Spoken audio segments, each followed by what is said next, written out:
Welcome to random science topics. तो आज के इस लेक्चर में हम देखेंगे अनसर्टेनिटी के बारे में। अनसर्टेनिटी क्या होती है? बेसिकली उर्दू के अंदर हम इसको कहते हैं गैर यकीनियत।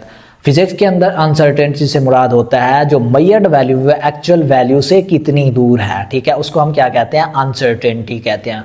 अब हम अनसर्टेनिटी को 100% ख़त्म नहीं कर सकते, ठीक है। जो भी मेजर्ड वैल्यू होती है उसके अंदर किसी न किसी लेवल पर जो अनसर्टेनिटी है वो मौजूद रहती है, लेकिन हम ये मालूम कर सकते हैं कि उस जो वैल्यू है मेजर्ड वैल्यू उसमें अनसर्टेनिटी कितनी मौजूद है और जो एक्चुअल वैल्यू है वो किस रेंज में मौजूद हो सकती है। अब ध्यान में रखना है कि जो अनसर्टेनिटी है वो हाईली डिपेंडेंट होती है उस इंस्ट्रूमेंट के लीस्ट काउंट पर जिससे हम उस जो मेजरमेंट है वो ले रहे होते हैं, ठीक है। तो अब इंस्ट्रूमेंट्स भी दो तरह के होते हैं। एक तो होता है एनालॉग इंस्ट्रूमेंट और दूसरी टाइप के इंस्ट्रूमेंट होते हैं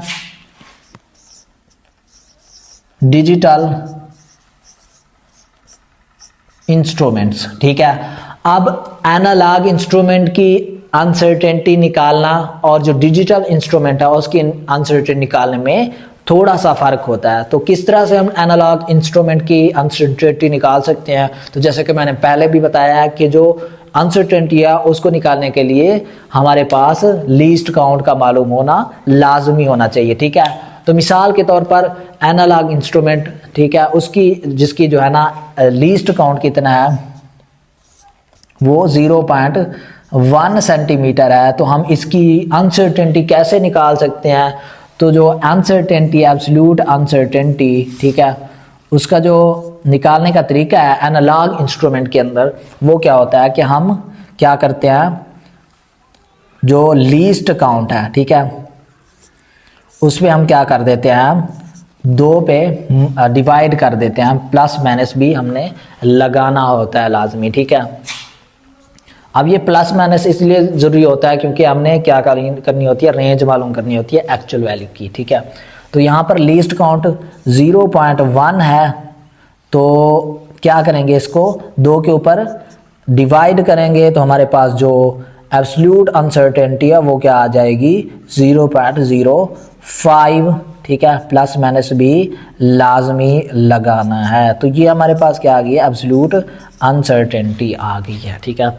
अब इसी तरह से डिजिटल जो इंस्ट्रूमेंट्स हैं उनमें अनसर्टेनिटी निकालने का तरीका थोड़ा सा डिफरेंट रहता है। वो कैसे होता है?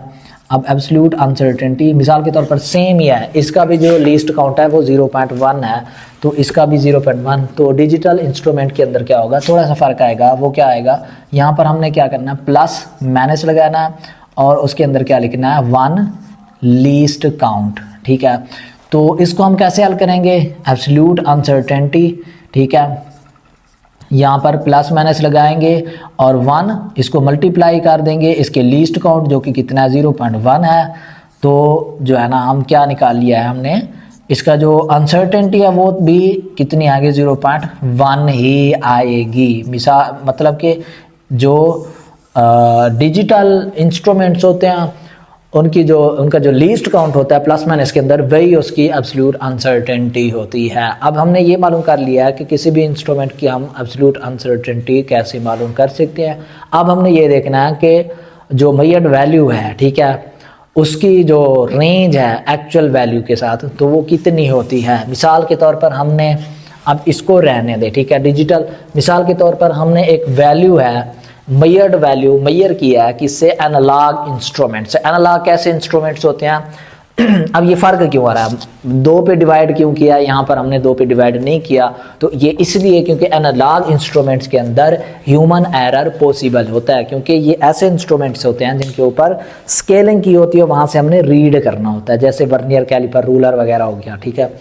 तो इसमें इसीलिए यहाँ पर हमने 2 पे डिवाइड कर दिया है। मिसाल के तौर पर हमने एनालॉग इंस्ट्रूमेंट से क्या किया, वैल्यू निकाली है मेजर्ड वैल्यू, ठीक है। मेजर्ड वैल्यू हमने कितनी निकाली है 10 सेंटीमीटर निकाली है, ठीक है। अब हमें पता है कि इसी एनालॉग जिसका लीस्ट काउंट 0.1 सेंटीमीटर है, ठीक है, और इसकी जो एब्सोल्यूट अनसर्टेनिटी है वो कितनी है 0 प्लस माइनस 0.05। अब देखें जब हम मेजर्ड वैल्यू लिखती हैं किसी इंस्ट्रूमेंट से निकाली गई जिसका लीस्ट काउंट इतना और एब्सोल्यूट अनसर्टेनिटी इतनी है, तो हम उस मेजर्ड वैल्यू को कैसे लिखते हैं, ये भी डिफरेंस आता है।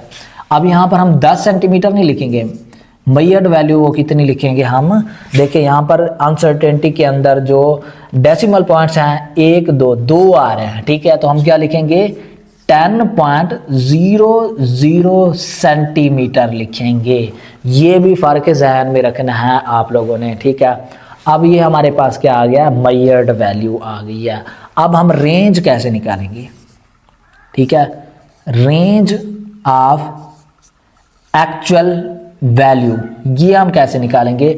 इसके लिए हम क्या करेंगे, हमें पता है कि जो अनसर्टेनिटी होती है वो प्लस माइनस के अंदर होती है, तो हम क्या करेंगे, यहाँ पर हमारे पास 10.00 प्लस माइनस इसके साथ हम क्या करेंगे 0.05।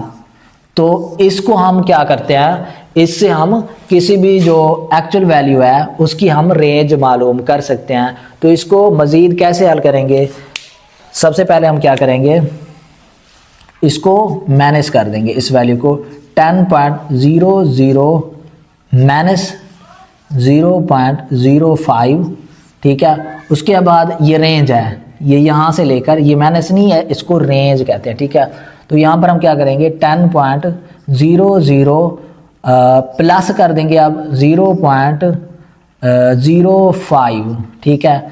तो अब हम कैसे निकालेंगे, तो ये कितना आएगा, ये आएगा 9.95 और यहाँ से लेकर ये कितना आएगा 10.05, ठीक है।